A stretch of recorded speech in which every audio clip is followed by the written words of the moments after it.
Welcome to our deep dive. Especially for those of you who are kind of just starting out on this journey as new Muslims, we're going to be exploring a guidebook all about Ramadan. And it can feel a bit overwhelming, right? I mean, Oh, absolutely. there's a lot to learn. Yeah, and trust me, like I remember my first Ramadan, I was like, whoa, Yeah. where do I even begin? The most important thing is just approaching this month with, a really open heart and a sincere desire to connect with Allah, and just remembering that the Muslim community, the Ummah, is there to support you.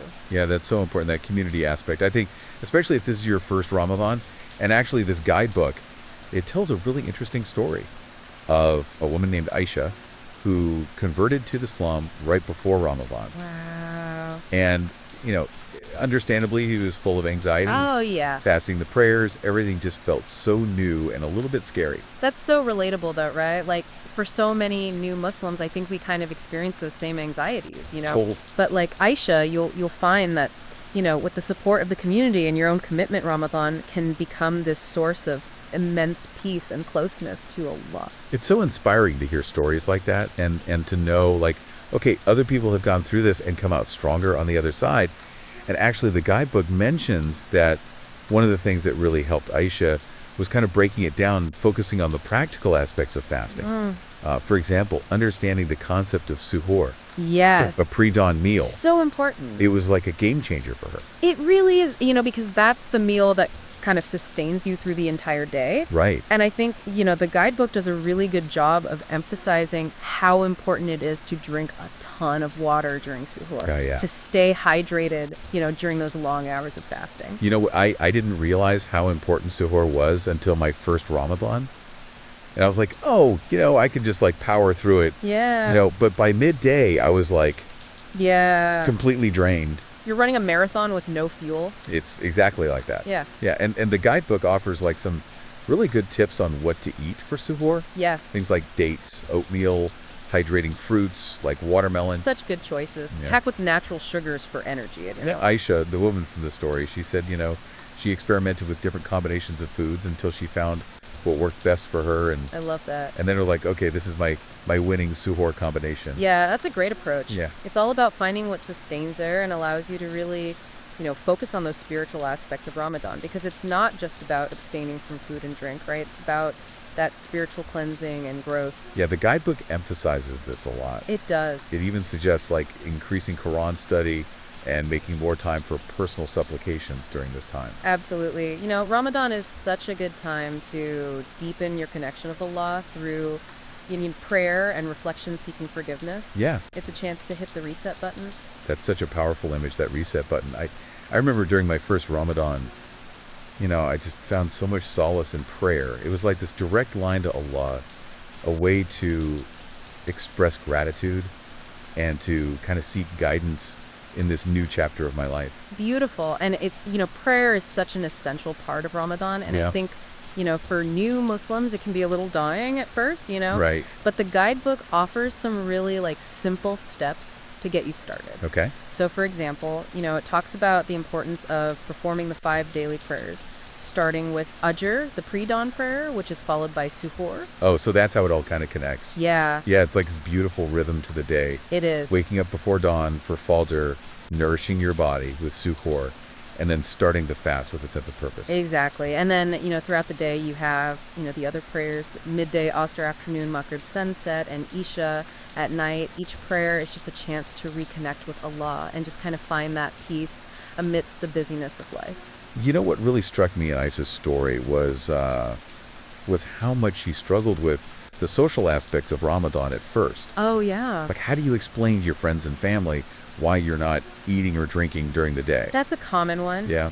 And the guidebook, it offers some, practical advice on how to navigate those situations. Okay. So for instance, focusing on the positive aspects of Ramadan, like, spiritual growth, sense of community, you can kind of frame it as like, this is a time for me to kind of, self-reflect and strengthen my connection with God. Right. And Aisha actually found that by sharing her story openly and honestly, Yeah. she was able to educate her friends and family about Islam and about Ramadan. I love that. And it even sparked some interesting conversations Yeah. and helped them to understand her journey better. That's wonderful. And remember, the Muslim community is there, Yeah. Don't be afraid to reach out to your local mosque or Islamic center. Right. They often have resources and programs specifically for new Muslims, especially during Ramadan. That sense of community is so important. It is. It's like knowing that you're not alone on this journey.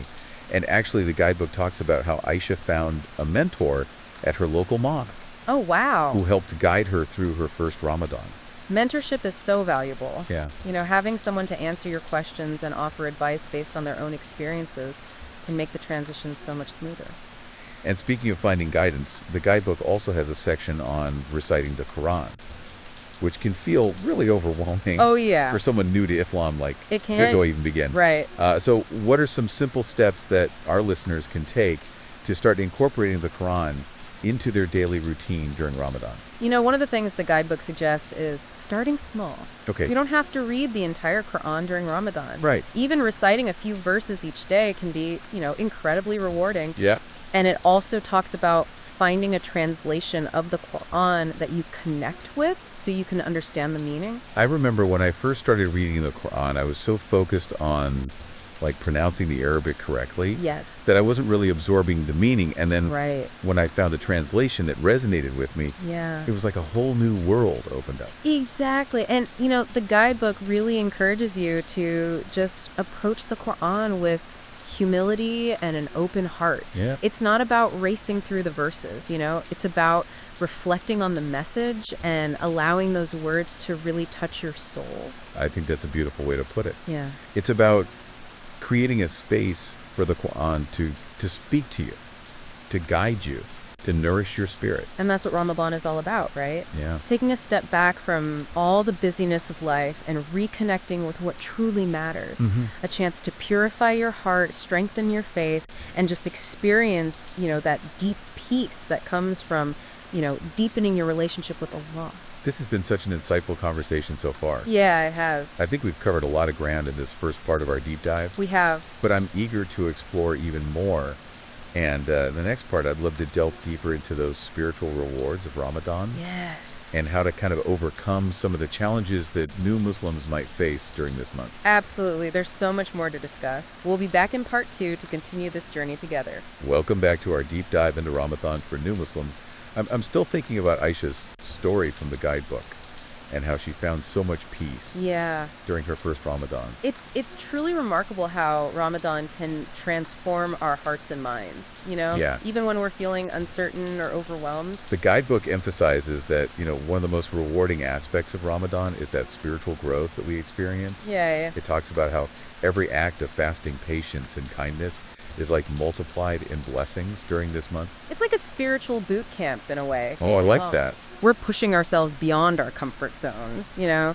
testing our limits. And in the process, we're drawing closer to Allah. That's a great analogy. Yeah. I remember during my first Ramadan, I was just amazed by the sense of clarity and focus that I developed. It was like all the distractions of daily life kind of faded away. Right. And I was able to connect with my faith on a deeper level. That's a common experience, by abstaining from those physical needs like food and drink. Right. It creates space for spiritual nourishment. Yeah. Allows us to tap into a deeper well of, resilience and gratitude.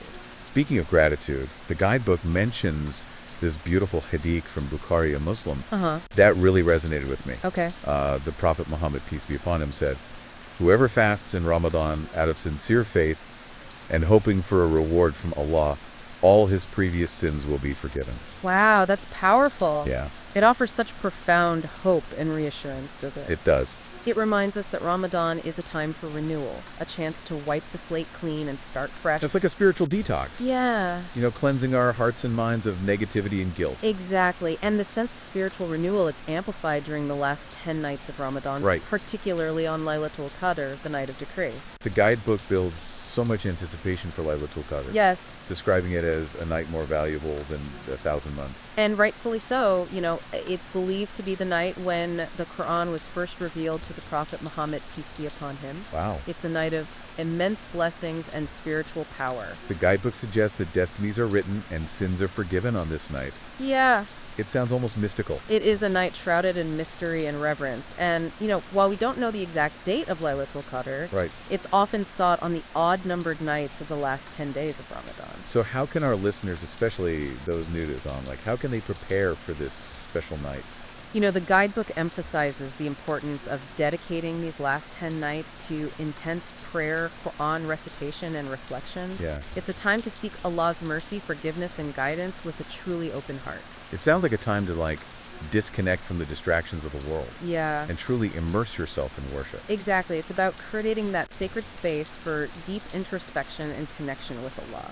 The guidebook suggests engaging in extra prayers like Taraweh, which are special night prayers offered during Ramadan, and Tahajjud, which is a voluntary prayer performed during the last third of the night. I remember reading about Aishel in the guidebook and how, she found that spending these last 10 nights in prayer and reflection brought her an incredible sense of peace and closeness to Allah. It's a common experience, by devoting ourselves to worship during these nights, we open ourselves to a level of spiritual connection that's truly transformative. I remember during my first Ramadan, I was feeling a bit lost and uncertain about how to approach these last 10 nights. Oh, And I confided in a friend at my local mosque, and she gave me some wonderful advice. it's so valuable to have those mentors and friends who can guide us through this journey. Yeah, it really is. She told me to just focus on the intention behind my actions. Okay. She said, don't worry about being perfect.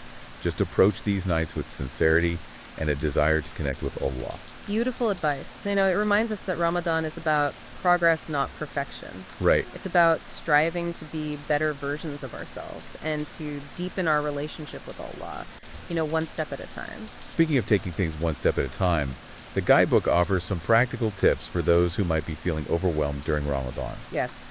It suggests breaking down tasks into smaller chunks, prioritizing self-care, and seeking support from the community when needed.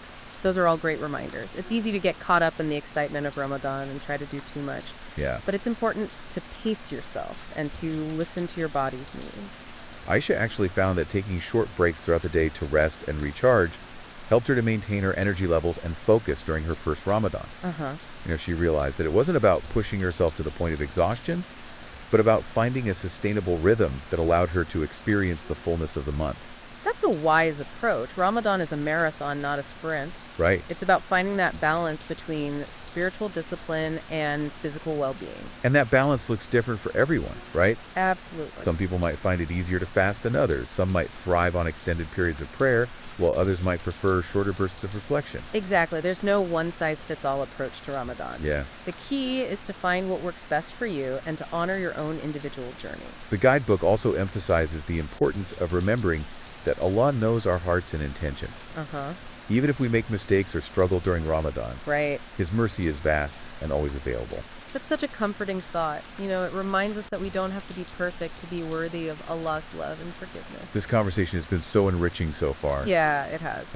I feel like we've explored so many facets of Ramadan, from the practical aspects of fasting to the profound spiritual rewards. Absolutely. But before we wrap up this part of our deep dive, Okay. I'd love to touch on one more topic that the guidebook mentions: navigating social situations during Ramadan. That's an important one, especially for new Muslims who might be encountering these situations for the first time. Yeah, for example, what do you say to friends or coworkers who invite you to lunch or offer you a snack during the day? The guidebook suggests approaching these situations with grace and understanding. Yeah. You can politely explain that you're fasting for religious reasons. Right, And express your gratitude for their offer. right. It also recommends focusing on positive aspects of Ramadan, like, the spiritual growth and the sense of community. Aisha, from the guidebook story, she found that humor was a helpful tool in these situations. Uh-huh. She'd often say something like, "Thanks for the offer, but I'm on spiritual cleanse right now." I love that. That's a great way to lighten the mood and avoid making anyone feel uncomfortable. Yeah, it's all about finding a balance between honoring your commitment to Ramadan Right. and respecting the cultural norms of your surrounding. Exactly. And remember, you're not alone in this. Yeah. The Muslim community is a vast and supportive network. If you're ever feeling unsure or need advice, don't hesitate to reach out to our local mosque and Islamic center or even online communities. There are so many resources available to help you navigate the challenges and embrace the blessings of Ramadan. This has been such an inspiring conversation, It has. and I'm already looking forward to our final part. Yes. In part 3, we'll delve into some of the deeper reflections on faith and spirituality that Ramadan evokes, and we'll explore how to carry the lessons of this month forward into the rest of the year. I'm excited to continue this journey with you and our listeners. Ramadan is a time of profound transformation, and I believe that by sharing our experiences and supporting one another, we can all emerge from this month stronger in our faith and more connected to our communities. Welcome back to our deep dive into Ramadan for new Muslims. And as we kind of near the end of our exploration, I'm reflecting on how much we've learned from this guidebook and from each other. Yeah, it has been a really beautiful journey. It has. And one of the things that's really stuck with me is this idea from the guidebook about, carrying the lessons of Ramadan beyond this month. Yes. It's not just about the fasting and the rituals, but about integrating that spirit of Ramadan into our daily lives. Right. It's like, Ramadan's a time of intense spiritual training, but the real test is how do we kind of maintain that momentum once the month ends? Yeah, and the guidebook suggests that we view Ramadan as this springboard Yeah. for continued growth. Yes. It encourages us to establish habits during this month that we can carry forward. Right. Like consistent prayer, Quran recitation, acts of charity. All excellent practices to cultivate. Yeah, and it's Ramadan provides this really unique opportunity to establish a strong foundation in our faith. But then it's up to us to nurture that foundation in the months that follow. Right. I remember during my first year as a Muslim, I was so excited about Ramadan. I embraced all the rituals. I felt so connected with Allah. But then when the month ended, Yeah. I kind of felt lost. Yeah. I wasn't sure how to maintain that spiritual high in my everyday life. And that's a common experience. And I think the key is just remembering that the spiritual tools we kind of develop during Ramadan are available to us year round. Right. Prayer is always there for us. The Quran is always waiting to be opened. And, opportunities for kindness and charity, those abound all year round. Yeah, the guidebook actually suggests setting realistic goals for ourselves after Ramadan. Yeah. Start small and then gradually increase our commitment to those practices. I love that approach. Yeah. It's about finding a sustainable rhythm that works for you and allows you to integrate your faith into your daily routine without feeling overwhelmed. One of the things that they recommend is setting aside a specific time each day Yes. for prayer and Quran recitation, even if it's just for a few minutes. Even those short bursts of spiritual connection can make a big difference. Yeah. It's about creating those moments of stillness amidst the busyness of life. Those moments where we can just reconnect with Allah and kind of recharge our spiritual batteries. And it's not just about personal practice, right? Right. The guidebook also emphasizes the importance of maintaining those bonds of community that we formed during Ramadan. Yes, absolutely. The sense of unity and support that we experience within the Muslim community during Ramadan is truly special. It is. And it's so important to nurture those connections beyond this month. So are there things that we can do to keep that going? Yeah, definitely. The guidebook suggests staying involved in our local mosques, attending Islamic events, and, continuing to support charitable causes. Aisha, the woman from the guidebook story, Yeah. she found that volunteering at her local mosque after Ramadan Oh, wow. really helped her to maintain that sense of purpose and belonging Yeah. that she discovered during the month. That's beautiful. By giving back to the community, Yeah, we not only strengthen our own faith, but, we inspire others and we create this ripple effect of positivity. I love that. And I think that's a perfect note to end on. Yeah. Ramadan is a time of immense blessings, but it's up to us to carry those blessings forward into the world. I couldn't agree more. May this Ramadan be a transformative experience for all of us, and may we emerge from this month with renewed hearts, strengthened faith, and a deeper commitment to living our lives in service to Allah. And to our listeners, especially those experiencing your first Ramadan, we hope this deep dive has been helpful and inspiring. Remember, you're not alone on this journey. The Muslim community is here to support you, and Allah's guidance is always available. Embrace the beauty and the challenges of Ramadan, and know that you have everything you need to thrive in your new faith. Don't forget to subscribe and share this episode with anyone who might benefit from it. Let's continue to build a supportive and welcoming community for all those embarking on this beautiful journey of faith. Until next time, Assalamu alaikum wa rahmatullahi wa barakatuh.